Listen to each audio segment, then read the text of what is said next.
You wake up, the alarm screams, and honestly, it doesn't even sound like a reminder of a new day anymore. It sounds like a siren signaling another battle. Yeah, daily battle you didn't even sign up for. Right. So you do what you're supposed to do.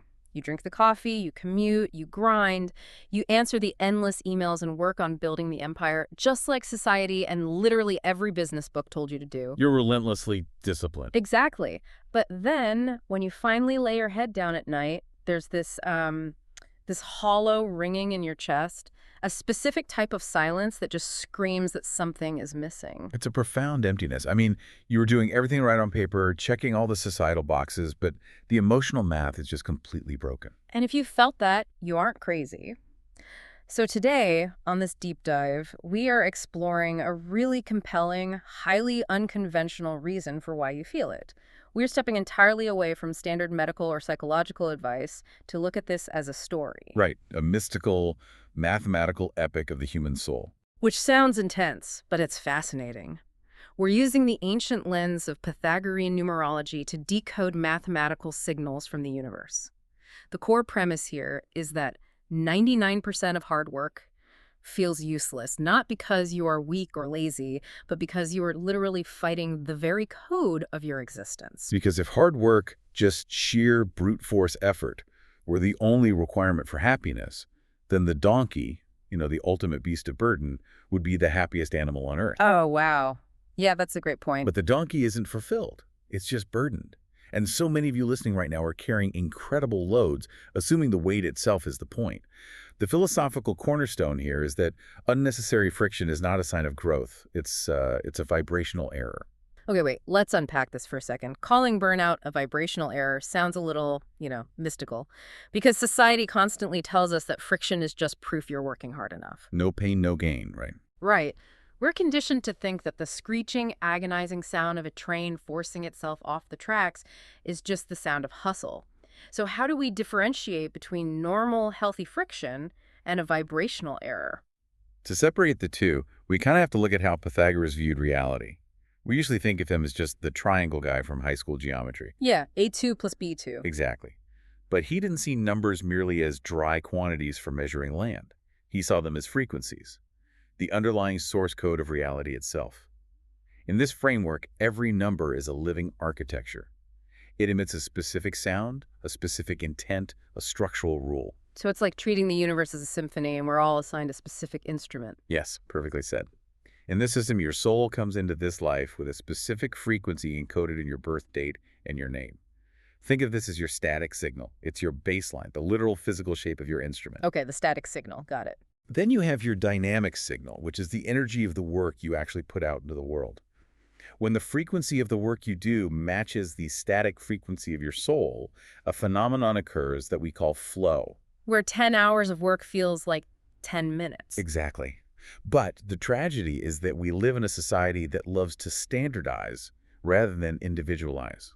Which means you were probably handed a cultural script that completely ignores the shape of your specific instrument. Like imagine a beautiful, delicate violin trying to play the part of a snare drum. Right. You can make a percussive sound with a violin if you hit it hard enough. You can smash the bow against the strings. You can physically thump the hollow wood. And you might even mimic the beat of the drum well enough to keep the orchestra moving. But eventually, The wood splinters. The strings snap. It creates noise, but it completely stops making music. that is such a vivid image. And that emptiness you feel at the end of the day isn't just physical tiredness, is it? It's the resonance of that broken instrument. Yes. You might achieve the result like the promotion happens, the paycheck clears, but the instrument, meaning you, is damaged. Which means we have to stop asking how to hit the violin harder and start asking what the violin was actually built to play in the first place. And that brings us to the actual architecture of these numbers. The difference between building a castle and building a cage. Consider the number 4. Geometrically and conceptually, 4 represents stability. Like 4 walls to a room. Exactly. 4 seasons in a year, the 4 corners of a foundation. It is the builder, deeply rooted in structure, discipline, and routine. And our entire society is essentially a temple built to the number 4. I mean, our schools, our corporate ladders, the strict 9 to 5 schedule. If your personal numerology has strong 4 energy, that structural hustle feels really rewarding. It does. You're placing solid bricks to build a magnificent castle. It feels right. But what if your dominant frequency is a 5? Right. The 5 represents the destruction of the 4. It's the frequency of freedom, movement, change, and beautiful chaos. If a 5 forces themselves into a 4 lifestyle, the soul quite literally begins to suffocate. Because they sit in the cubicle, they do the logical thing, and they endure the mind-numbing routine because they've been promised a reward, like a pension or a gold watch. But they are dying inside. It's like downloading a massive software update meant for a totally different operating system. The number 5 is crashing because it's exhausting its entire battery just trying to run the number 4's code. That's exactly it. And the worst part, the thicker the walls they build with their own blood and sweat, the more they wall themselves in. They look around at this incredibly sturdy, responsible life they've constructed and realize they are trapped. So that emptiness they feel isn't depression, it's claustrophobia. Yes. But that claustrophobia gets misdiagnosed as a lack of discipline, leading them to push even harder into the very structure that's crushing them. Now, we have to contrast that claustrophobia with a totally different kind of friction, the karmic debt number 13/4. Wait, okay. If the 5 is crashing because they're running the wrong code, what happens when someone is actually meant to do the hard work, but it still feels impossible? Like, what does a karmic debt actually mean mechanically? Mechanically, a karmic debt in numerology is an inherited structural weakness that must be rebuilt. The 13/4 is associated with clearing past cycles of laziness or corner cutting. Okay. So for this person, the work feels empty, not because they are using the wrong operating system, but because the universe is deliberately throwing obstacles in their path to test their structural integrity. It's the myth of Sisyphus. Oh, rolling that massive boulder up the hill, sweating and straining, only for it to roll right back down to the bottom the moment they reach the top. Exactly. For the 13/4, this isn't a misalignment like the violin playing the drum. It's a necessary load-bearing test. But because they don't understand the invisible physics of their path, they interpret the struggle as a personal failure. Right. They look at the 5s blowing in the wind or the 4s easily stacking bricks and think, why is my hill so steep? And that comparison breeds a massive amount of resentment. You're watching someone else run on a flat track while you're running in waist-deep water. That bitterness is fatal to fulfillment. It acts as an acid that eats the fruit of their labor before they can even taste it. They're actually succeeding at the test, but failing the emotional assignment. Wow. So we have these fundamental operating differences, but the narrative goes even deeper into what we actually value, the ego. Because winning a game you were never meant to play has to be the ultimate definition of a wasted life. If we connect this to the bigger picture, we really have to look at the geometry of the number 8. The 8 is the number of power, material wealth, and authority. It is the archetype of the CEO. Visually, the figure 8 is an infinite loop. Yes. Perpetual motion, scale, leverage, external control. The modern dream is almost entirely the dream of the 8. We are constantly sold this promise that once you hit that magical number in your bank account or get that specific title, the hollow ringing in your chest will finally be silenced. But the secret the universe keeps about the 8 is that it's purely external. It's an outer loop. We each have a soul urge number, which is the hidden internal engine of what we actually crave. Okay, so what if your internal engine isn't an 8? Well, if your internal engine is a 9, which represents deep humanitarianism and universal closure, or a 2, which is profound interpersonal connection and harmony, then spending your life running the infinite loop of the 8 is going to feel like eating ash. You achieve the milestone, you sign the massive deal, you get a 5-minute dopamine spike, and then the silence returns, and it's heavier than before. Because you've spent decades mastering the external world, while your internal world has become a total wasteland, the emptiness is actually grief. Oh. Yeah, the grief of a neglected spirit. It's the realization that you have become a highly efficient economic machine, but you've sort of ceased to be a human being. You're drowning in a pool of gold, wondering why your lungs are burning. It's chilling.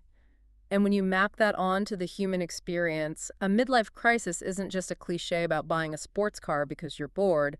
It's a violent mathematical correction. A violent correction. The universe is aggressively snapping the equation back into balance. We see this violent reckoning in life paths as well. Think of the life path as the main highway you're supposed to travel. Okay, give me an example. Consider the life path 1.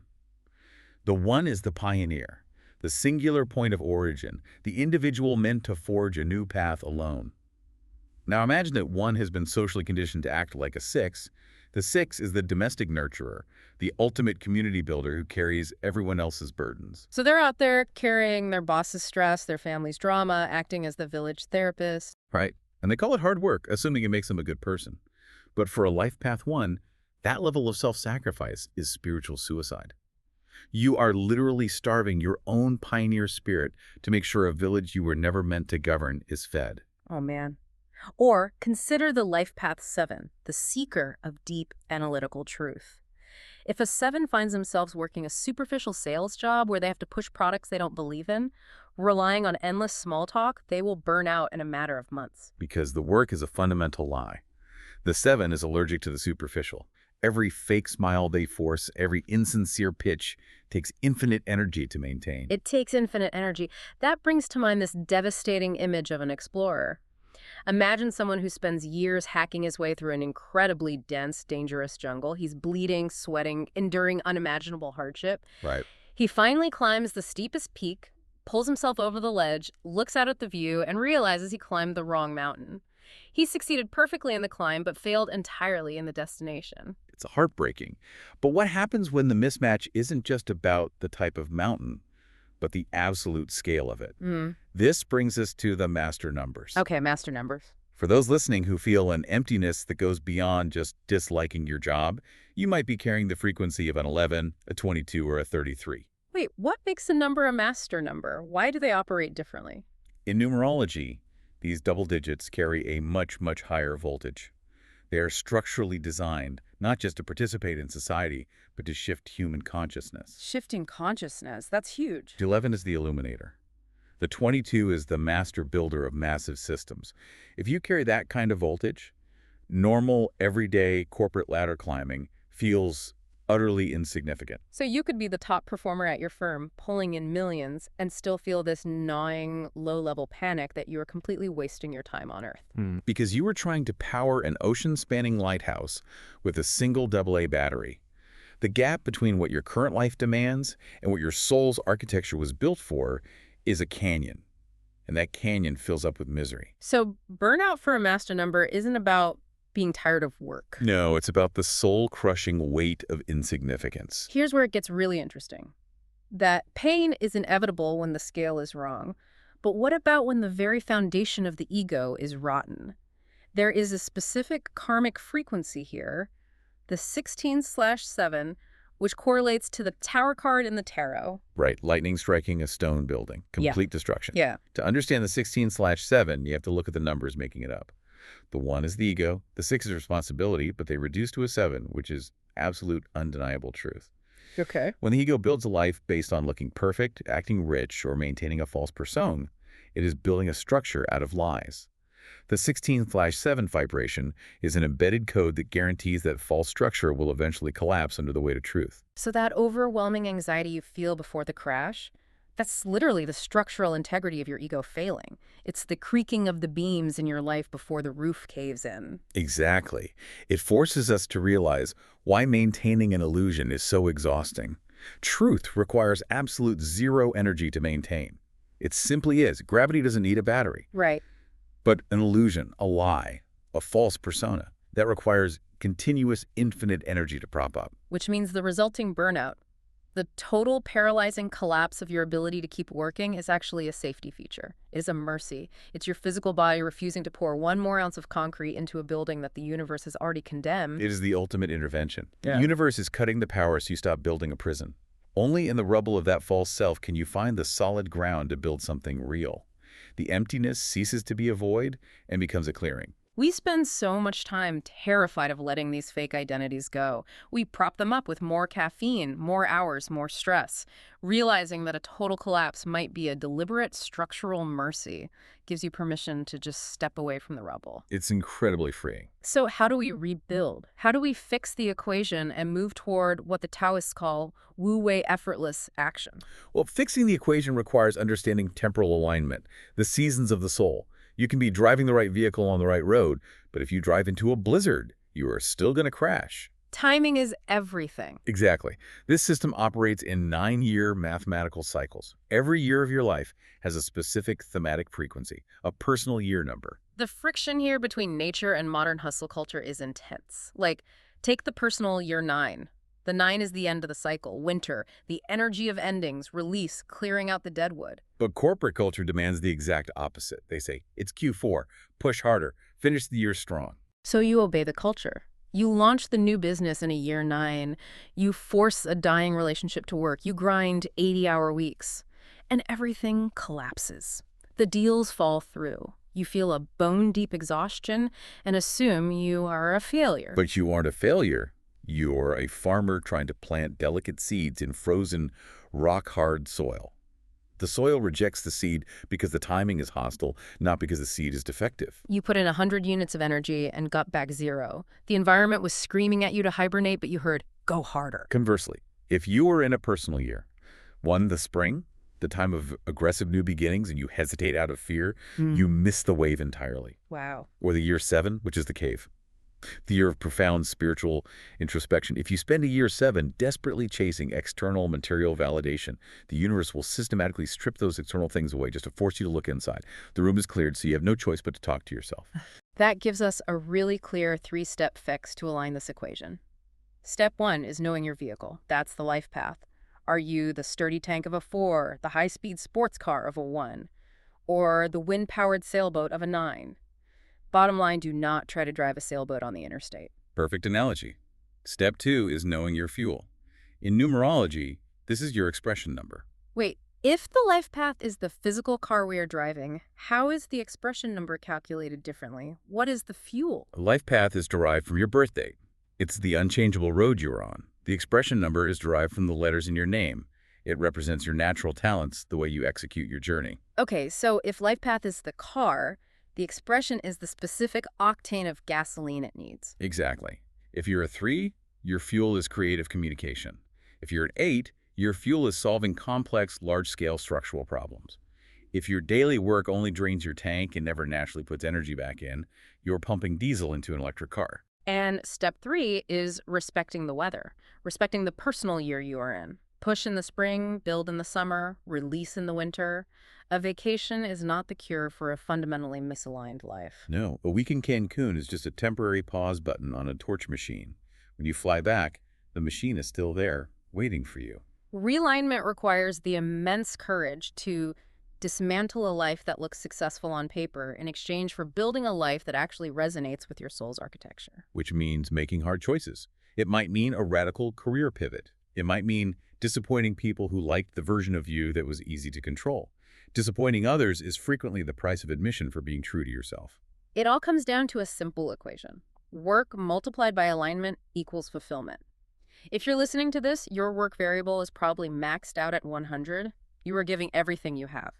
But if your alignment variable is 0, any number multiplied by 0 is 0. That's the tragic reality for so many. You cannot hustle your way out of a mathematical misalignment. You've been digging furiously where the map told you the treasure was buried. The tragedy is you've been using someone else's map. You have to drop the boulder. I want to leave you with a final thought to ponder today. If your current overwhelming burnout is actually an intervention, a mathematical correction from the universe desperately trying to save you, what if the very thing you are most terrified of losing right now? Your prestigious job, your status. Your incredibly sturdy cage. What if that is exactly the thing blocking you from the extraordinary life you were built to live? Are you brave enough to let the condemned building fall? Think about it. We will catch you on the next deep dive.